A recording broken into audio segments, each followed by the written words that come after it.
welcome to the PHNX D-Backs podcast, right here on PHNX. My name is Derek Montilla, occasionally known as your mayor of PHNX. What is happening? And I am joined by my vice mayor, the one and only Thunderstick Jesse Friedman. That's terrifying.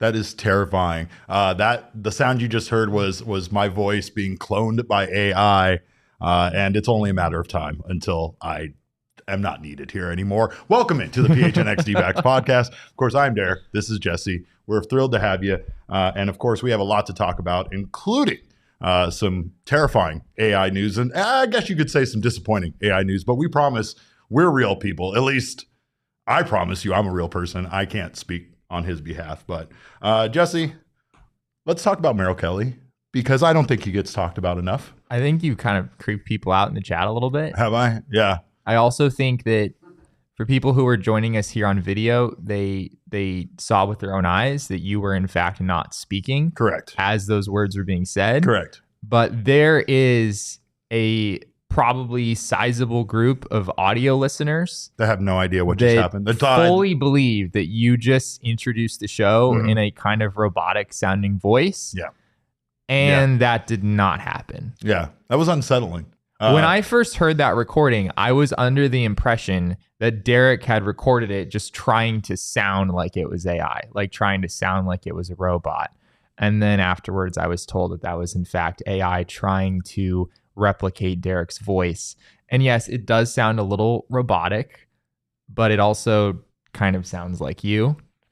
And it's terrifying. It's horrible. It's horrible. We need to stop the computers at all costs. Forget what we said about robot umpires, because it's a slippery slope, obviously. But yes, like Jesse said, that was AI. And yeah, the artificial intelligence version of me sounds very sad. Very sad. Its soul is trapped inside of a computer, just like my real soul is trapped inside a gas station pump. But again, going back to Merrill Kelly, 1 month ago today, Merrill Kelly threw one of the greatest games of his entire career when the Diamondbacks absolutely needed him to do so the most. Yeah, he really did. October 28th, this is at Texas, Game 2 of the World Series. Merrill Kelly on the mound against Jordan Montgomery. D-backs had lost a heartbreaker the night before. Some things didn't go great late in the game after the D-backs got a lead in the middle of the game. They wind up losing Game 1 of the World Series 6-5, come back into Game 2.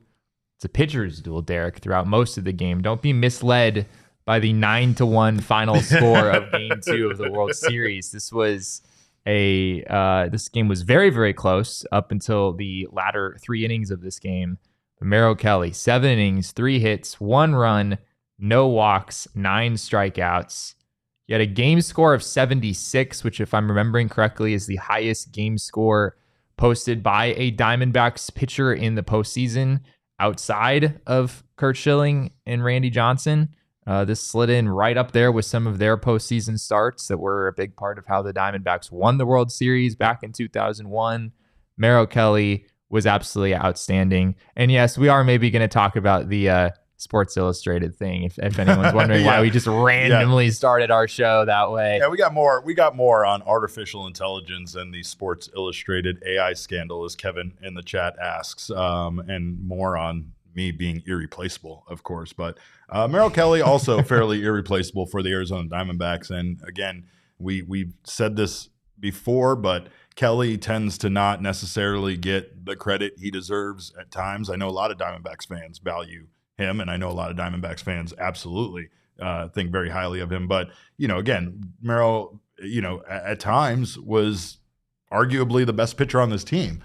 And Zach Gallen tends to get all the press. He tends to get the spotlight a bit, but Kelly was just outstanding this season for the Arizona Diamondbacks. We could take a look at his numbers this season, but his 2023 stats, pretty remarkable. And again, this wasn't the guy that was in the Cy Young conversation, really. And looking at those numbers, it's kind of incredible to think that he wasn't. He had a better ERA than Zach Gallen when all was said and done. And I know, talking with some other reporters who were, either voting in the Cy Young race or, just people who were maybe voting in other things, didn't have a Cy Young vote this year. They were like, dang, I'd be pretty close to voting for Merrill Kelly instead of Zach Gallen. And when all was said and done, Merrill Kelly didn't get any Cy Young votes. Of course, Zach Gallen did get some Cy Young votes. He got a first place vote. I think he got one second place vote as well. But yeah, Merrill Kelly coming into this season, if I'm being totally honest, I looked at his 2022 season with the 3.37 ERA, the 200 innings.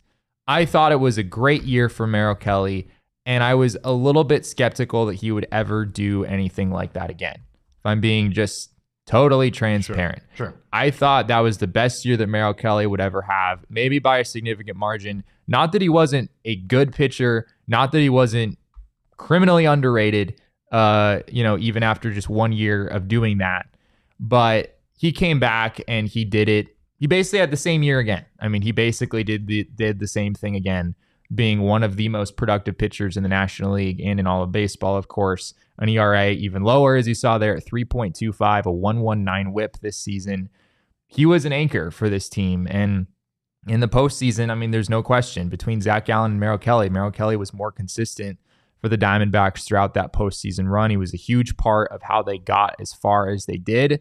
And even though Merrill Kelly got that World Series stage and probably has a lot more notoriety now than he might have a few months ago, I still think Merrill Kelly is probably one of the more underrated pitchers in baseball. Just his ability to come over from Korea and, be kind of a solid number 4 starter when he first came up, and then all of a sudden turn things into a different gear and become one of the best pitchers in all of baseball. It's a remarkable journey, and he's maybe the best story on the Diamondbacks. Like, of all the players that they've had, all the players who have, played a big role in this team's success, especially this season, Merrill Kelly for me is right at the top of the list. I mean, he just had such an incredible season. The storylines, everything, overcoming, the demons against the Dodgers. You had the fact that he quietly did his job, and meanwhile suffered, some injuries, which is most likely the reason, as Elise, who is a known baseball GM, says, if he hadn't gotten hurt, he would have been in the conversation. The Cy Young conversation, true. Right? Yeah, he gets Cy Young votes if he doesn't miss those, whatever it was, like 3 weeks. Yeah, I believe that. And it's rough because those were blood clots, and that's actually a very serious, situation. It's worse than, a lot of other injuries, just because of the fact that it could potentially be life-threatening. It's not like his ended up getting that far along, but still something you have to be very, cautious of, especially, if you're an athlete like Merrill Kelly is. He also had the issues with the cramping as well that kind of limited some of his performances. We might have seen, a couple of complete games potentially. There's a couple of situations where we don't know how long he really would have gone had it not been for the cramping. But I mean, again, just Merrill, his numbers, everything about him, he just has been an incredible asset for the Diamondbacks. When you look at him coming over from Korea and just everything he's been able to do here in Major League Baseball, he really has, increased his stock, substantially. And I mean, Gabriel said it, glad we still have him. He'd be making $25+ million a year based on his performances. Absolutely. Yeah, the D-backs made a very wise decision at the beginning of last season to extend Merrill Kelly.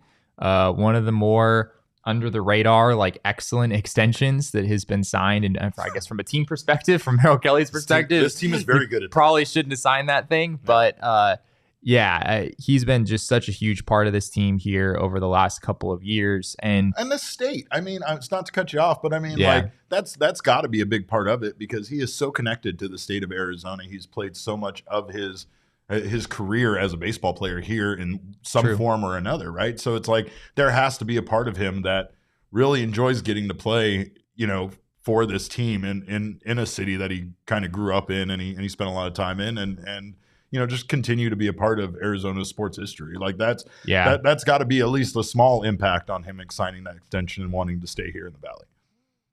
Yeah, I think looking back on the World Series and the way that things went down, if the Diamondbacks find a way to win that just gut-wrenching Game 5, which is... Give him a Game 6. If you get that World Series to Game 6 with Merrill Kelly on the mound... I don't want to do this. I don't want to do this. He's making me sick. I do this every night. He's making me sick. I literally am sick to my stomach right now. I can't sleep. Think about if they won game 1. Yeah. Do we want to think about that? I mean, we could. Do we want What to if do this? Christian Walker doesn't miss Tony Perez-Chica's? Okay, all right. All right, I'm done. Out of here. I'm not doing this. I'm not doing this with you, Jesse. Not today. What if Tony Perez-Chica held him up instead of waving him through for as long as he did? Yeah, that's fair. Yeah, we could do a whole show just on the Tony Perez-Chica Christian Walker incident in Game 3 of the World Series. I do not want to do that either. I guess there's maybe, press on. Maybe press not on. much of a market for that at this point. We wanted to talk about Merrill Kelly and everything that he did. You wanted to talk about if he got that Game 6. I know. You're going to upset me. Go ahead. I think we just have to acknowledge that if the Diamondbacks find a way to win Game 5 and get the World Series to a Game 6, it was advantage Diamondbacks. Merrill Kelly clearly outpitched Jordan Montgomery the first time through. And I think if you were a Rangers fan, you would have probably gotten real uncomfortable if that gets to a Game 6, especially knowing what the Diamondbacks did in the previous series in the NLCS playing in Philadelphia. Yeah, because you don't let us get 2, Jesse. Because if you let us get 2, what can happen, Damon? That's just the worst mistake you can make. Because then they'll get 3. Then they'll get 3. That's the way that works. But I know a lot of people are very angry at me at this point, so I'll stop. But just talking about Merrill Kelly in general again, the big thing that Merrill Kelly did this season, and he was great in 2022. He was, in my estimation, even better in 2023 because he found a way to kick up his swing and miss to a level that, frankly, I never expected Merrill Kelly to reach. His strikeout rate this season was 25.9%. Zach Gallen's was 30%. Basically identical. I think last year you would have said, all right, Zach Gallen is like the strikeout artist. He's the big time number one. And Merrill Kelly's out there just wearing him down. Just gets him down. Ground balls, infield pop-ups. Yeah. That wasn't the Merrill Kelly that we saw in 2023. He was getting strikeouts. He had 9 punch-outs in that Game 2 of the World Series that we talked about earlier. And a big part of it was that Merrill Kelly, of his own accord, over the offseason, decided that he was going to learn how to throw a slider. And he came in to spring training. I think there was maybe some initial skepticism about how good that slider would be or how big a part of his arsenal it would become. And it wasn't like he was throwing it a ton, but it was a really effective outpitch for him at various points in the season, something he didn't have in 2022. I think that really added to his arsenal. And Merrill Kelly found a way to get even better even after a really impressive 2022 season. So I guess the question here that we proposed and that we were going to discuss is, where does Merrill Kelly rank for you in Major League Baseball as far as starting pitchers go? Is he in your top 25? Is he in your top 20? Does he rank in your top 15? I mean, I would say it would probably be a stretch to say that he would rank in the top 10, right? But probably a stretch to say the top 10. Okay. So, yeah, I was kind of fooling around with this, trying to figure out where exactly I would put Merrill Kelly. It is a little tricky because we should acknowledge that his peripherals still don't fully back up his low 3 ERA. I think his expected ERA from StatCast was in the low 4s. I think his FIP was 3.8, something like that, somewhere in the mid high 3s. So, you know, we have to evaluate him the same way that we would any other pitcher, right? Like when I look at Framber Valdez or whatever from the Astros, like his peripherals weren't all that great this season, and I certainly take that into account with how I evaluate him. But yeah, I think just real quick, we can try to get at least some idea of roughly where a Merrill Kelly lands at this point in his career. I'm just going to start listing off pitchers that I would put ahead of Merrill Kelly. I think that's probably the simplest way to do this. Okay. So Zach Wheeler, I think I would probably put ahead of Merrill Kelly. Yeah. Spencer Strider. I know his ERA wasn't that great this past year, but the swing and miss is absolutely absurd. And I refuse to believe that he's going to post like high 3, low 4 ERAs for the rest of his career. So that's 2. Kevin Gausman, Garrett Cole, Logan Webb. Logan Webb's close. I think there's maybe an argument to be made there. Zach Gallen. How do you feel about that? Zach Gallen, yeah. I think you have to put Zach Gallen higher. Even though their level of production was similar, in 2023. And if Merrill does throw another 20 innings, who knows, what the Cy Young vote situation looks like. Yeah. So that's 6 pitchers that we would put higher than Merrill Kelly. I have Logan Webb. I have Logan Webb. Zach Eflin hasn't done it for real long, but man, he was good with the Rays this past season. He's kind of right on the edge, but I think I would maybe put Zach Eflin a little bit higher. And then after that, it gets tough. I guess Blake Snell won the Cy Young Award. I know the walks are pretty ugly. I think I'd probably have to put him in there. But yeah, it's hard not to say that he's not a better pitcher than Merrill Kelly. He just won. I mean, he just won the NL Cy Young Award. Corbin Burns, maybe a little bit more stability. There's a long track record there. Their performance again in 2023 pretty similar, but I think I would put Corbin Burns. Luis Castillo of the Mariners comes to mind. So I think at that point we've gotten to, I want to say 11. And so that would put Merrill Kelly 12th, I guess, if he was to slot in right behind all those guys. But even then, it's tough. I mean, there's Pablo Lopez of the Twins. There's George Kirby of the Mariners. I'd maybe put him there. Kodai Senga. I mean, we've only seen 1 year of Kodai Senga, but man, it was a good one. Yeah, I have a hard time not having Senga in my top 10 for pitchers, but that was just based on performance from last year. I think he's. Did you have Garrett Cole? Garrett Cole is that's a pretty clear one. Okay. So I think he's basically right around number 15. It's pretty hard to figure out exactly. I mean, we could really scrutinize some numbers here and try to figure out exactly where he would go. Yeah, but specifically with the time that he missed, you can't compare apples to apples when it comes to some of those other guys, especially on things based like WAR, or like win-loss record or anything like that. He just wasn't there, right? But he belongs in like the Jordan Montgomery, maybe Justin Steele. I know Steele was really good this year, but there's not a ton of track record there. Framber Valdez had pretty similar numbers this year. Jesus Luzardo. Yeah, he's like kind of right there in that group of pitchers, like right in the 15 to 20 range. So I think you could absolutely make a case that Merrill Kelly is a top 15 pitcher in baseball. I don't think that's an outrageous claim at this point at all. And thinking back 2 years to the way that, from the way that Merrill was perceived then to the way that he's perceived now, talking about him really being a top 15 pitcher in baseball potentially is really remarkable. Let's give it up for Mike Hazen, who has a knack for finding talent in places that you just don't necessarily think to look, And I mean, finding deals, finding values, finding guys like this that are given an opportunity, and you pair them with the great coaching staff that they have here, and next thing you know, you have Merrill Kelly looking the way he does, And even then, like, this wasn't Merrill at 100%. So let's get Merrill at 100% and see where he ranks, because based on the results, he could potentially even be a top 10 pitcher. He could be potentially the Diamondbacks number 1 based on, some numbers. But we'll see what happens next season. Of course, it's going to be fun. It's going to be fun. This team still has a lot to build on and a lot to add to this roster with some of the holes they have. So we will be talking, of course, about some more free agency candidates here. But I did want to give a shout out to Ryan Baker for his super chat. Ryan said, with Josh Barfield going to the White Sox, is there any chance that helps with a deal for Luis Robert Jr.? Robert. I know it might take Drew Jones or more, but I feel like he would fit perfectly moving forward. I mean, he's an incredible I'll drive outfielder. Drew Jones to Chicago. Yeah.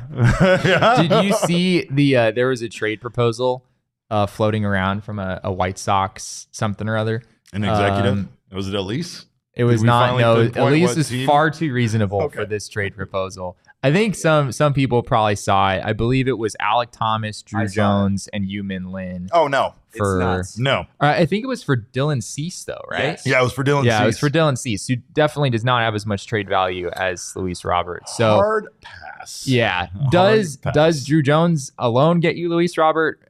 Probably not. But I don't think you're going to have to pay more than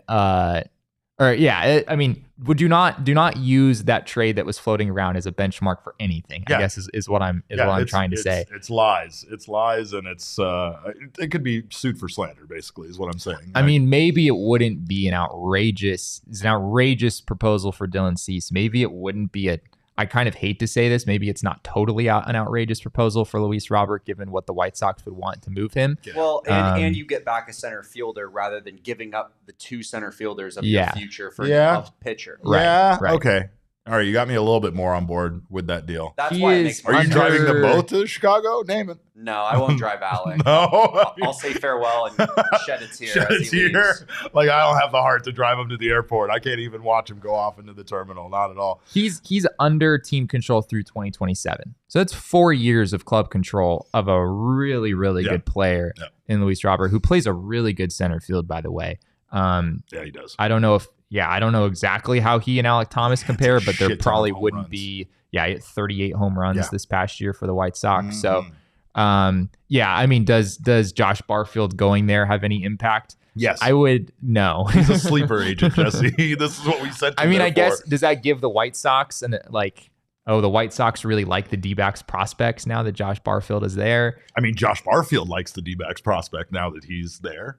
Well, you don't necessarily know that, though, right? That's true. Like, when you're the farm director of a team, you kind of have to like your own prospects. It's like Torrey having to like his own players, right? You're like, he doesn't have a choice. Finally, I can be honest now. I can say what I really think of all these guys. Sucked. Yeah, no. I don't know. I don't know exactly how he felt, but I don't anticipate the Diamondbacks making that trade. Yeah, well, we've talked about baseball needing some rules when it comes to free agency, right? Or for some spending, right? Some caps, some floors. Salary caps. Definitely needs a ceiling, needs a floor. But you know who else might need a floor? You.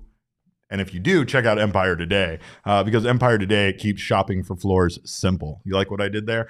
They have a curated product selection that allows you to pick from some great options without having to look through millions and millions of options. You tell them what you're looking for, and they will provide you with whatever flooring matches your needs. They also have their virtual floor designer, so you can go ahead and take a look at how those floors will look in your home. And you don't even have to change out of your pajamas. You just do it right on your computer, upload a picture, and instantly see how the new floors will look in your room. This is where AI is good, not where it's writing articles for us and doing things like replacing Derek Montilla as the host of the show. It's making shopping for floors simple and easy. So check out Empire Today. You can schedule a free in-home estimate. All listeners can receive a $350 discount when they use promo code PHNX. Restrictions apply. See empiretoday.com/PHNX for details. And that is at Empire Today. All right. Arizona Lottery, by the way, has great options for you procrastinators out there that wait to do your last minute holiday shopping. But it's like you're subtweeting me. It is like I'm talking to you, but I'm not looking in your direction at all. I'm just going to keep it looking forward. But of course, you don't have to be a procrastinator to grab holiday scratchers from Arizona Lottery. You can get them right now. I have one right here. Right here, I have it ready to go. We each won $2.50 yesterday. We did. And he thinks I'm going to split it with him evenly like that when I did all the work of scratching it. Get out of here. But there is a scratcher for everyone in your life. And of course, they make great stocking stuffers. They make great last minute gifts. They make great gifts, period, even if you're an early shopper like myself. So go out and buy your holiday scratchers today and get some of those people scratched off your list. But we want to thank the fine folks at Arizona Lottery, by the way, because we are now going to take a look into our, I guess you could say it's our snow globe, but 'tis the season for looking ahead. And let's take a look ahead here. There it is. Look at that beautiful guy. He's all ready for the holiday season. Let's take a look ahead at some free agency potential targets for the Arizona Diamondbacks, because we know that they are going to be definitely targeting pitchers, and we've talked about how important that is. So Jesse is going to tell you about Michael Wacha, while I go ahead and scratch off this snow globe cash scratcher. That's going to take you a while. It's going to take me a while. It looks like it has a lot to it. But Jesse has a lot to say about Michael Wacha. So we'll see which one of us gets done first. Jesse, if you will. They're really making you work for that. They really are. And that's why I'm not much surface area. I'm really not giving you, that's why I'm not giving you 50% of this. But go ahead. Do your thing. So yeah, Michael Wacha, a guy that we talked about briefly on Friday when we were looking for a Black Friday deal for the Diamondbacks in free agency. Kenta Maeda was sort of our headliner name then. He, of course, signed with the Detroit Tigers over the weekend, is no longer an option. But there are still a couple of guys out there who could be had reasonably affordably, we think, in free agency, who put up some pretty good numbers in 2023. And Michael Wacha is one of them. 134 and a third innings this year for the Padres, a 3.22 ERA, a 1.16 whip, 22.2 7.4% strikeout rate, a 7.8% walk rate. Both of those basically right at league average, slightly better than league average on both fronts. And then a FIP of 3.89. So, yeah, I think there's some evidence with Michael Wacha that, like, I wouldn't sign Michael Wacha and expect him to post a 3.22 ERA in 2024. But, you know, he could certainly be a solid contributor for the Diamondbacks that won't cost nearly as much as some of the other guys that we've been talking about. You done? I scratched it off, but yeah, I'm like seeing if I won. So I mean, that's going to take some time too. You have to decode it. Yeah, or something? no, there's a lot here, Jesse. You just don't it's not just very straightforward. You got to find. You got your little bank of numbers down here, and then you got your little snow globe, just like we have our little snow globe. And you got to make sure that those are all straight. But yes, when it comes to obviously finding a holiday deal, that is something that the Diamondbacks are very much looking for, because we've seen how the market has kind of fluctuated. There's been some talk about the Diamondbacks kind of being priced out of starting pitching, which I don't really believe is the case. I still think there's plenty of options out there. None of the if Sonny Gray had gotten 4 years and $110 million, then it'd be like, all right, abort free agency. It's not going to work. Let's do something else. Let's go back. Yeah. But him getting three years and $75 million, like I said yesterday, it's more than people expected. But the guy finished second in Cy Young voting. I was pretty skeptical of, you know, some predictions he was going to go for 3 years and $60 million. That's just not a contract that you give to someone who just finished second in Cy Young voting, arguably at the best season of his career, certainly one of the best seasons of his career, and has a track record of putting up, you know, similar numbers to that. This wasn't like the first time we've ever seen Sonny Gray be good. So all that to say, I'm still not totally alarmed at the prices of free agent starting pitchers. It is high, yes, but it's not. We expected it to be high. It's basically been about what we've expected it to be so far. We didn't win on that one. We didn't win. No, we didn't Darn win it. on that one. You did all that work. I know. I did a lot of work. I'm going to double check my work later just to make sure. But the Diamondbacks, again, they have some work to put in. And another great option for them might be Seth Lugo. Again, another guy who isn't going to cost them nearly as much as some of the other options out there. But let's take a look at Seth Lugo's numbers from this season. He's 34, so again, he's on the older side. It's not somebody that they're going to give a long-term contract to, which right now might be exactly what they're looking for potentially. I don't know what the St. Louis Cardinals are doing necessarily, but I feel like bringing in a guy right now to fill the rotation, you know, at least for like 2 seasons, is probably, you know, what the Diamondbacks are looking for, unless they can get a younger guy like Jordan Montgomery that they can kind of ensure is going to be here for 5 years plus and still be performing at a high level. But well, I don't know if Jordan Montgomery would still be performing at a high level after 5 years. That might be too much. But Lugo pitched 146 and a third innings this year. He had 3.57 ERA, which is nothing to sneeze at all, with a 1.20 WHIP. He had a 23.2% strikeout rate, 6% walk, and a 3.83 FIP. Yeah, very similar on the FIP front. They are. These two. Yeah. Very, very similar. Seth Lugo, a guy that, you know, I think back in August or September looking at free agents, he just felt like the kind of guy the D-backs would sign. Yeah. Because he's not going to cost what a lot of the other guys in the market will. And yet a 3.57 ERA over 146 and a third innings. It's pretty good. Yeah, there's a lot of value there. I mean, he pitched in San Diego, so it's certainly a pretty pitcher-friendly environment. He also had an injury that he missed time with, so it was... Yeah, he missed about a month with a calf strain. Michael Wacha also missed some time. He had right shoulder inflammation that kept him out for about a month and a half. So neither of these guys pitched like a full season worth of innings. I think Lugo made 26 starts. Wacha made 24 starts. My memory is serving me. But give me these guys. Give me this mid-3 ERA with a 2-year deal that's not going to cost the Diamondbacks a ton. I mean, right now I feel like them slotting in at either 3 or 4 in the starting rotation is not out of the question for either one of those guys. And again, they're not on the young side of things, but again, that's what's going to keep the cost minimal. And if they can perform like they did last year, it's a plus for this team. Yeah, Lugo is almost like the I don't know if I love the comp of like a poor man's Sonny Gray, but he like is also 34 and also is coming off a pretty good season. So I don't know. That's a pretty bad comp, honestly. Seth Lugo just became a starting pitcher in 2023. He'd been used primarily out of the bullpen. He back at like the dawn of the StatCast era, Seth Lugo was like the guy with the curveball that spun a ton. He had like just a ridiculous spin rate on his curveball. That was a really big thing for a while. But yeah, he's a little bit Merrill Kelly-esque, I guess, in that he throws a lot of different pitches and commands them pretty well, and doesn't really have any kind of crazy wipeout stuff, but he just kind of knows how to use his arsenal. At least he appeared to know how to use his arsenal fairly well as this first season as a starter progressed. And yeah, again, as I said with Wacha, I don't think that Wacha's 3.22 ERA in 2023 is all that repeatable, if I'm being honest. And I don't really know if Lugo's 3.57 ERA is repeatable either.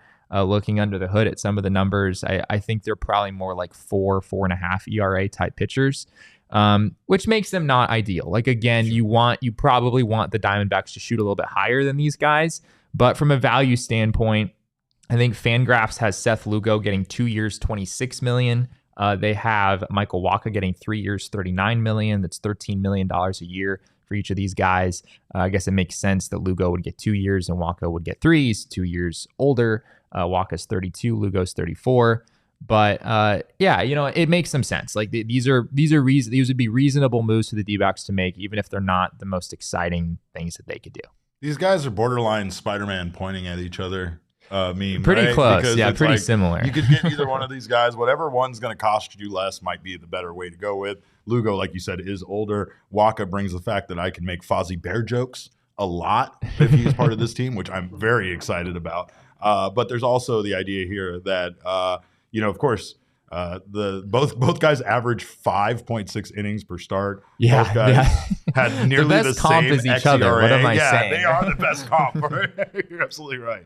But bringing in Seth Lugo at 2 years and $26 million versus the 3 years, 75 Sonny Gray was going to cost him. I know he's not the pitcher Sonny Gray is, obviously, but I mean that's a pretty good, second place. That's a pretty good consolation prize, I guess. If you can't get Sonny Gray, get a guy with his experience.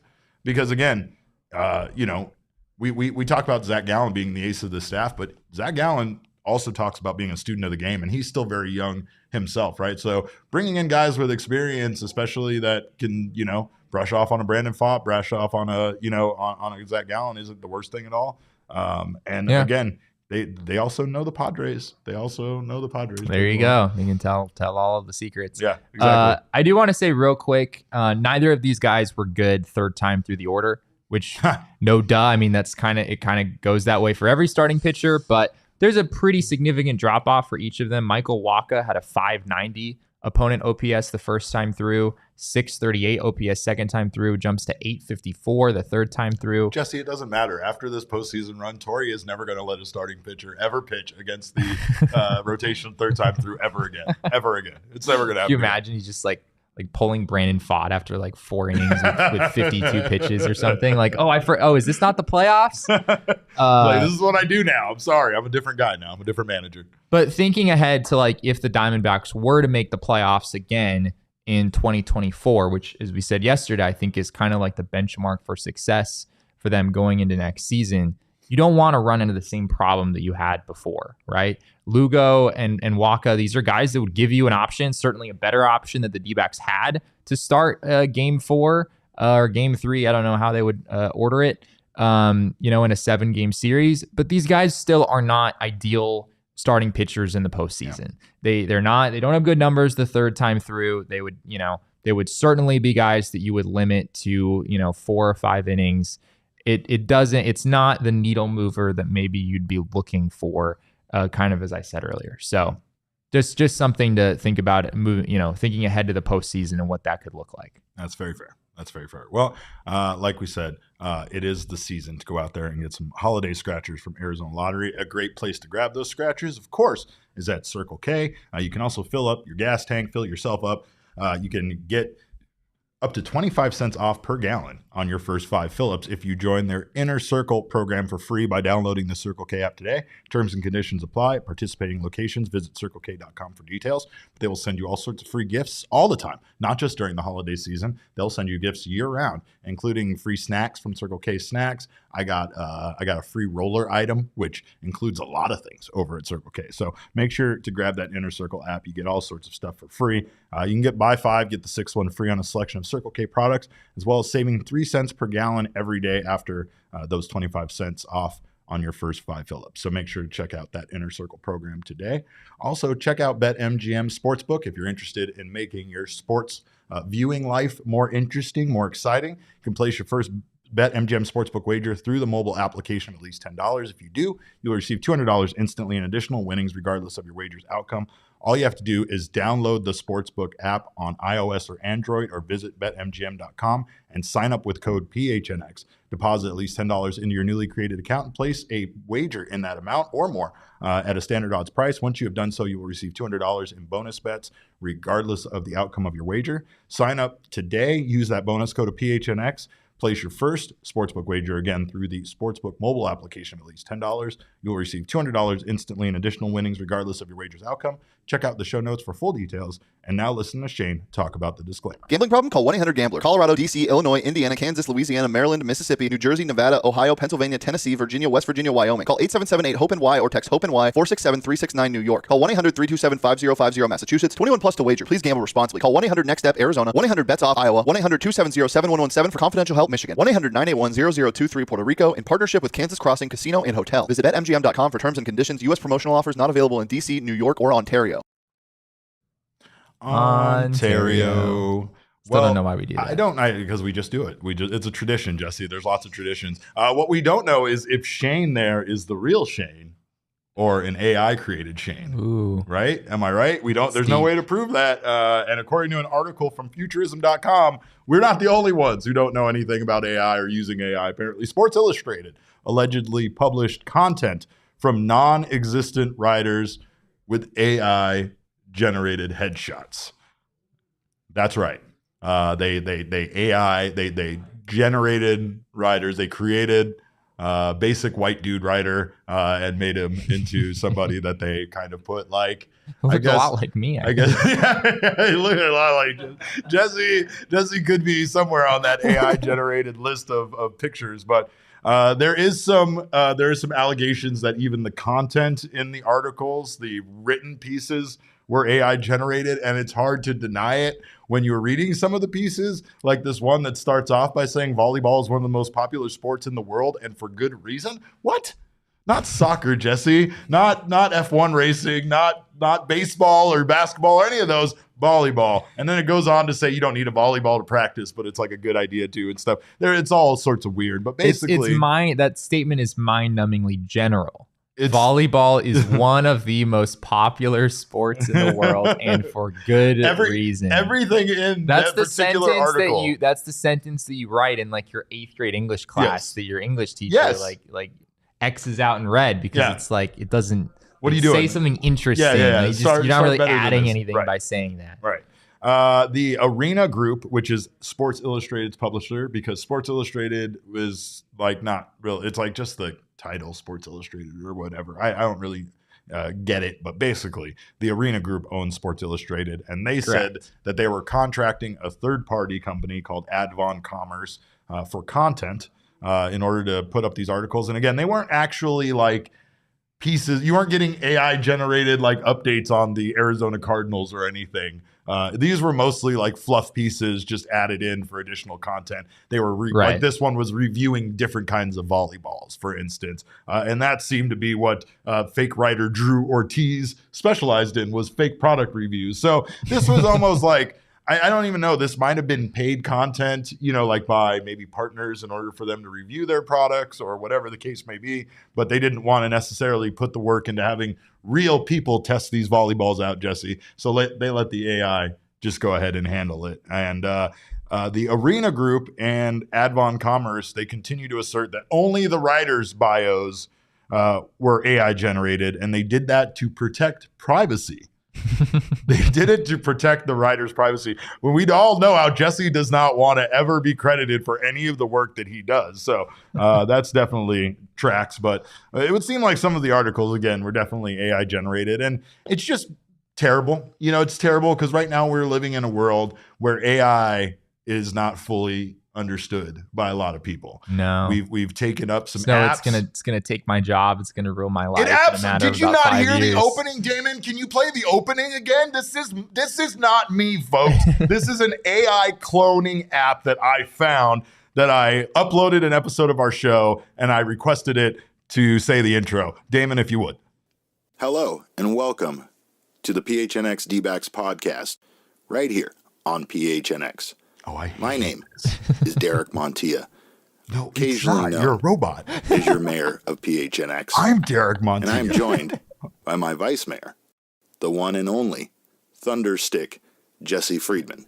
First of all, I could never be that subdued in my entire life. We all know that. Everybody knows that I am incapable of talking that slowly. But I mean, maybe it does sound like you for sure. But to be fair, no one's listening to that podcast because you sound incredibly bored. It's like Eeyore. Yeah, there's zero like intonation. Yeah. It'd be a very dull listen. I'm very glad that you don't sound like that. I mean, that's the thing though, right? Is that's like, okay, nobody wants to listen to that podcast. But if I was an AI generated person that they could throw in the background of a movie and just use me whenever they wanted to make a freaking big crowd scene, right? I think people are already doing this. Well, Derek. No, this is what I think like, your voice is showing up in all I kinds know. of movies We're useless, Jesse. We are just. You might as well just put us out to pasture because these computers are going to take over. But this is like what actors and writers were striking against. This is one of the main things that they were striking against in Hollywood because, as you can see, I, in a matter of 5 minutes, was able to find a program, pay a $20 annual subscription for it, and get myself my own intro. That's how I'm doing the show from now on. I'm not doing the work. I'm just going to write everything out like I do in my notes, and he's going to take care of it from now on. But I think there's one thing that's not really understood. And this is something you can appreciate. This is something I appreciate very much, or at least need to like acknowledge how important it is. At the end of the day, AI generated content isn't actually AI generated content. It's stolen. It's stolen from everything that exists. None of the AI stuff could exist without the content that it's pulling these ideas and these images from. When you upload your picture to one of those fun, apps where you get to see yourself as different paintings and different cartoon styles and Pixar characters. Sure. That's one of the places it's pulling from. When it's pulling those Pixar images, it's pulling it from Pixar cartoons that actually exist. Okay, fair. But counterpoint, would you be like really Derek Montia were it not for all of the content that you've consumed over the years, Derek? Oh no, I'm not ready to handle that existential question. You're not saying that the AI is directly just like old-fashioned plagiarizing it. Like it's not copying stuff word for word. It's just like the way that it does things is informed by all of the stuff that exists on the internet. Fair. You could make a case that human beings, we kind of operate in a similar way. Not the same way. I'm not trying to actually make this legitimate comparison. But I'm just playing devil's advocate. Right? Saul, you can replace him now because he has like lots of articles out there. And all I need to do is go to ChatGPT and ask it to write me an article in the voice of Jesse Friedman. And it's going to absolutely nail it. You know that. I could be about Alec Thomas's OPS in 2022. It's going to fucking nail it. And that's the way that it's going to go. So do you really want, what are you doing? You're on the computer side? That was this is how Jesus and Merrill broke up. I mean, I guess I am sort of making the point that AI is getting it's doing these things pretty well because it's kind of figured out how to match like what human beings' brains do better than I hoped I would see in my lifetime. Yeah. And so I mean it happened really fast. You know what I mean? It did happen really fast, right? And I feel like in another 10 or 20 years AI, I'm not going to say it's going to rule the world or take all our jobs, Derek, but I do think it is going to have a pretty significant impact on how we live our day-to-day lives. For sure. Because we're going to be at war with the robots and we're going to be living in, Terminator, basically. That's what we're going to be doing. Yeah, exactly. Elizabeth's saying Jesse's making me think and I don't like it. I don't like it either. You're now making me think if I'm just AI, like, is my brain just artificial intelligence? I don't know, because you're right. You're right. The AI robot, Derek, is really good at something. Yeah. Like I'll make it's bad at hands and spelling, but it's good at other things. It's really bad at some things. Yeah. Like emotions are really hard. As you could hear but at the same time, like I don't know, when I was a math teacher, not all that long ago, I was very cognizant that, like, you know, getting my students to be really good at, you know, just the literal operations of things, like adding and subtracting and, you know, all of the nonsense that you learn in algebra, all this stuff. I was like, were you teaching small children? I thought you were teaching like high school kids. Sure, yeah, that's fair. I was not directly teaching anyone addition and subtraction. I'm trying not to give like a super obscure example here. But yeah, like as a math teacher, I was always mindful that robots are already pretty much better than human beings at doing the literal calculations. And what becomes most important then for students to learn is, how do we interpret this information? How do we make it useful in the real world? How do we help program some of this stuff? Because it's pretty clear that like AI and robots and whatever, I mean, computers are increasingly running the world, it seems like, on a daily basis, and they are better than human beings at certain things, frankly. Like robots are better than me even at math in a number of different capacities, because we've just gotten to the point where the technology is that good. But in my opinion, it's just never going to be able to replace what an actual human being will be able to do. There is a middle ground where we meet and we partner up, right? We do the Hogan Macho Man handshake, which again, you don't understand that reference because you haven't had a chance to have your There are familiar names download now, that. though. Yeah, no. But I think that that's the important thing, and that's, again, going back just for instance to the strike in Hollywood and what they're fighting for in regards to limiting what they can do with AI. They want to make sure that you're not just using us as like, you know, a basis of, you know, and I'm going to take your image, I'm going to pay you $100, and then I'm going to be able to use you in however many movies and TV shows I want because I paid you $100, I got your image, and now you're, you know, that literally is taking jobs away from people. But you ask, how valuable of a job is it? You're an extra in the background. You are background. You're like a tree. You're like a car. You're like any other inanimate object that's purpose is just to be there in the background of a scene while two actors who are the main focus, you know, act. But, you know, it's like, when does it stop? And if we don't learn to control it now before it kind of gets out of hand, we might not be able to control it at all, right? We don't want a Terminator situation. No, we want a different situation. I can't think, like most science fiction movies, this ends poorly, right? Like I can't think of like one where we live harmoniously with robots and that's the end of the movie. But definitely not. Hopefully that's the case. I still want robot umpires though, and I don't care if they're AI or not. They could totally steal my voice for a robot umpire, and I would be fine with that, just to let everybody know that. But again, if you want to escape the robots and the AI and all of that, a great way to do so is to go to Gila River Resorts and Casinos for a staycation. It also makes a fantastic holiday gift, maybe for your significant other. Surprise them with a staycation here in town. Gila River Resorts and Casinos, no one does it better. They offer an authentic and immersive experience, all about their high level of entertainment and excitement that you won't find anywhere else. And again, you can get out of the valley right here while you're still staying in the valley, and you can be gaming on their state-of-the-art gaming floor with over 800 slot machines, 15 blackjack tables, and live table gaming. You can also be in the Arizona's largest casino sportsbook over there at Gila River Resorts and Casinos. They also have dining options and so much more. Again, it's great for a night out or great for that staycation, great for a gift this holiday season. So you do you at Gila River Resorts and Casinos. Visit playathgila.com for more details. I love Wild Horse. Can I just say that? Yeah, no, it's good. Me and Damon went there for like, it was like a team meeting, and we were like, this is dangerous. Don't bring us here because we're not going to go back to the office and do work. Like we literally had little slot machines in our eyes as we were trying to walk out of that place. Floor. Oh, it's a great floor. Yeah. It's like Vegas. It really is. But it smells way better. It does. It does not smell as like cigarettes nearly as much as Las Vegas as a whole. Is that what Vegas smells like? Yeah, just as a whole. Outside, inside, the whole city smells like cigarettes. Again, no, the holiday season is going to hit your wallet hard, so make sure you get your finances straight, and you can do so with Desert Financial Credit Union. For more than 84 years, Desert Financial has been Arizona's largest, most trusted local credit union, dedicated to creating exceptional experiences by giving back to the community and providing financial solutions that make lives better. They can make your life better. They got me started on my home ownership journey, and they can get you started as well. You can look to Desert Financial for checking and savings accounts, mortgages, loans, credit cards, investment options, and so much more. Join a credit union that is committed to giving back to the community and sharing success with its members.